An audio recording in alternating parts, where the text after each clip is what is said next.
নমস্কার বন্ধুরা, আমার বৃষ্টিপর্ণা চ্যানেলে আপনাদের স্বাগত। আজ আমি চলে এসেছি এঁচোড়ের ডালনার একটা রেসিপি নিয়ে। এঁচোড় তো আপনারা প্রায়শই খান, আমরাও খাই। তো এই এঁচোড়ের ডালনাটা চিংড়ি মাছ ছাড়া করব, আর এত সুন্দর খেতে লাগবে, তো এটা দিয়েই পুরো ভাত খাওয়া হয়ে যাবে। চলুন তাহলে রেসিপিটি দেখে নেওয়া যাক কীভাবে আমি এঁচোড়ের ডালনাটা রান্না করি। এই এঁচোড়ের ডালনা রান্না করার জন্য আমি বাজার থেকে এঁচোড় কিনে এনেছিলাম। এইভাবে আমাদের বাজার থেকে এঁচোড়গুলো দেয়, এই রকম শুধু খোলাটা ছাড়িয়ে দেয় আর এই রকম গোটা গোটাভাবে দিয়ে দেয়। যার যেরকম প্রয়োজন হয় সে সেই রকমভাবে ছোট ছোট করে কেটে নেয়। তো বাজারে এইভাবেই দিয়েছিল, তো এইভাবেই কিনে রাখা ছিল ফ্রিজের ভেতর।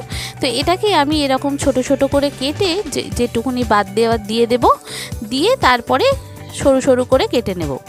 এই এঁচোড়ের এই রকম বীজগুলোকে ছাড়িয়ে নিতে হয়। বীজগুলোতে এই রকম শক্ত শক্ত যে লাল লাল খোলাগুলো থাকে, এগুলো বড্ড তিতো লাগে। তো সেই জন্য বীজগুলো থেকে এই লাল লাল যে খোলাগুলো আছে এগুলোকে বাদ দিয়ে দিতে হয়। এগুলো বাদ দিয়ে দিলে দেখবেন এঁচোড়ের যে কষ ব্যাপারটা থাকে আর তেতো ব্যাপারটা থাকে সেটা চলে যায়। তো এইভাবে আমি প্রত্যেকটা এঁচোড় এরকম ছোট করে কেটে ছাড়িয়ে নেব, নিয়ে এরকম বীজগুলো থেকে এইরকম লাল লাল ইয়েগুলো বার করে দেব। দিয়ে এবার এঁচোড়গুলোকে ভালো করে ধুয়ে নেব। আলু, পেঁয়াজ আর টমেটো এর সঙ্গে কেটে নিয়েছি।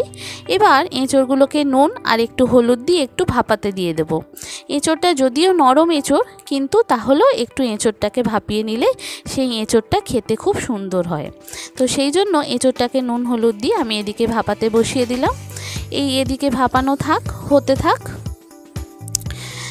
আর এদিকে কি করব, এঁচোড়টা দেখুন ভাপানো হয়ে গেছে। এঁচোড়টাকে এবার এরকমভাবে নামিয়ে নেব। দেখুন সিদ্ধ একদম হয়ে গেছে। একটু এবার যেটুকুনি বাকি আছে সেটুকুনি রান্না করতে করতে হয়ে যাবে। এবার এদিকে একটা কড়াই বসিয়ে দিয়েছি, তাতে বেশ কিছুটা তেল দিয়ে এঁচোড় যেগুলো ভাপিয়ে নিলাম সেই এঁচোড়গুলোকে ভালো করে লাল লাল করে ভেজে নেব। এঁচোড়গুলো ভাজা হয়ে গেলে তারপরে আবার ওই কড়াইতে কিছুটা তেল দিয়ে আলুগুলো যেগুলো কেটে রেখেছিলাম সেই আলুগুলোও ভেজে দেব। বন্ধুরা, রেসিপিটি যদি ভালো লাগে তাহলে আমার চ্যানেল বৃষ্টিপর্ণাকে অবশ্যই সাবস্ক্রাইব ও ফলো করে দেবেন, আর পাশে থাকার বেল আইকনটি অবশ্যই অন করে দেবেন। তাহলে যখনই আমি নতুন ভিডিও আপলোড করব আপনাদের কাছে নোটিফিকেশান চলে আসবে ভিডিও আপলোডের। কেমন হলো রেসিপিটা অবশ্যই কমেন্ট করে জানাবেন। ভালো লাগলে একটা লাইক ও শেয়ার করে দেবেন। দেখুন এঁচোড়গুলো পুরো লাল লাল করে ভেজে নিয়েছি। একদম এঁচোড়টা নরম, খুব ভালো এঁচোড়টা। তো এবার এঁচোড়টাকে ভালো করে ভেজে নিলাম। এবার ওইখানে কড়াইতেই আর একটু তেল দেব, দিয়ে যে আলুগুলো কেটে রেখেছিলাম সেই আলুগুলোকেও লাল লাল করে ভেজে তুলে নেব। আলুগুলো ভালো করে লাল লাল করে ভাজা হয়ে গেলে তারপর কড়াইতে বেশ কিছুটা আর একটু তেল দিয়ে একটু গরম মশলা, তেজপাতা, শুকনো লঙ্কা, একটু জিরে ভালো করে ফোড়ন দেব। এই সময়টা দেখবেন এঁচোড় এখনও কচি আছে, ছোট ছোট নরম কচি। তো এই এঁচোড়গুলো এই সময় এরকম ডালনা খেতে কিন্তু ভালোই লাগে। সব সময় যে এঁচোড় চিংড়ি খেতে হবে তার কোনো মানে নেই। এবার দেখুন আলুগুলো ভাজা হয়ে গেছে। আমি এখানে একটু জিরে, তেজপাতা, শুকনো লঙ্কা, গরম মশলা ফোড়ন দিলাম। ফোড়নটা যখন সুন্দর গন্ধ বেরোবে, যে পেঁয়াজটা কেটে রেখেছিলাম সেই পেঁয়াজটা দিয়ে দেব, তারপরে টমেটোটা দিয়ে দেব।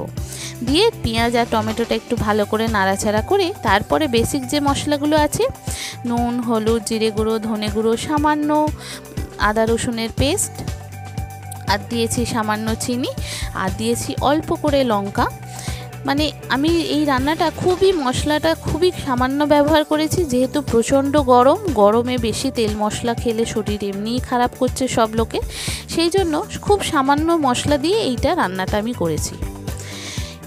এবার পেঁয়াজ আর টমেটোটা খুব ভালো করে ভাজা হয়ে গেছে। এবার এখানে বেসিক মশলাগুলো এক এক করে সব দিয়ে দিলাম, দিয়ে তারপরে এগুলোকে আমি ভাজবো। দরকার পড়লে এখানে আপনি জল দিয়েও কষাতে পারেন। একটু জল দিয়ে কষালে কি হবে, এটা খুব ভালো হবে। দেখুন সবকটা মশলা দিয়ে দিলাম, আদা রসুনের পেস্ট, জিরে গুঁড়ো, ধনে গুঁড়ো, লঙ্কার গুঁড়ো, হলুদ গুঁড়ো, স্বাদ মতো নুন, সমস্ত মশলা ভালো করে দিয়ে ভালো করে কষিয়ে নেব। প্রয়োজন পড়লে জল দিয়ে কষাতে পারেন। জল দিয়ে কষালে কি হয়, মশলাটা কাঁচা গন্ধটা চলে যায় আর রান্নার কষানোটাও কিন্তু খুব ভালো হয়।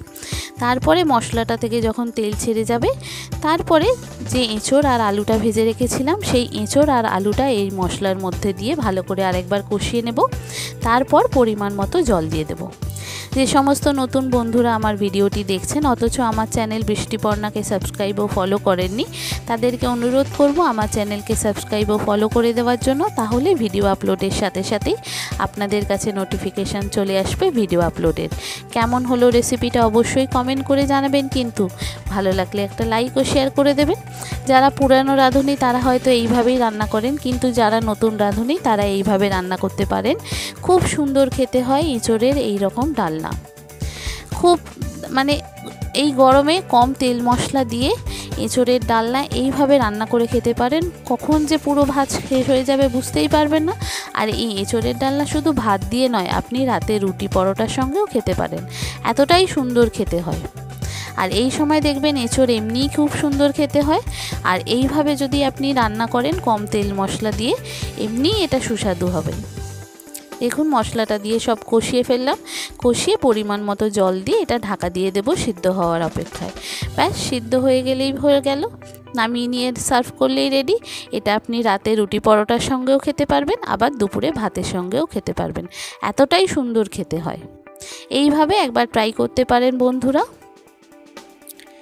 আর যে সমস্ত নতুন বন্ধুরা ভিডিওটি দেখছেন অথচ আমার চ্যানেল বৃষ্টিপর্ণাকে সাবস্ক্রাইব ফলো করেননি, তাদেরকে অনুরোধ করব আমার চ্যানেলকে সাবস্ক্রাইব ফলো করে দেওয়ার জন্য। তাহলে ভিডিও আপলোডের সাথে সাথেই আপনাদের কাছে নোটিফিকেশান চলে আসবে ভিডিও আপলোডের। কেমন হলো রেসিপিটা অবশ্যই কমেন্ট করে জানাবেন, কিন্তু ভালো লাগলে একটা লাইক ও শেয়ার করে দেবেন। দেখেছেন জল টল দিয়ে দিলাম, দিয়ে এটা ঢাকা দিয়ে দেবো সিদ্ধ হওয়ার অপেক্ষায়। সিদ্ধ হয়ে গেলে এটা একদম মাখো মাখো করে নামিয়ে নেব, সার্ভ করে দেব। খুব বেশি ঝোল এক একটা তরকারিতে আমি করি না, একটু মাখো মাখোই করি।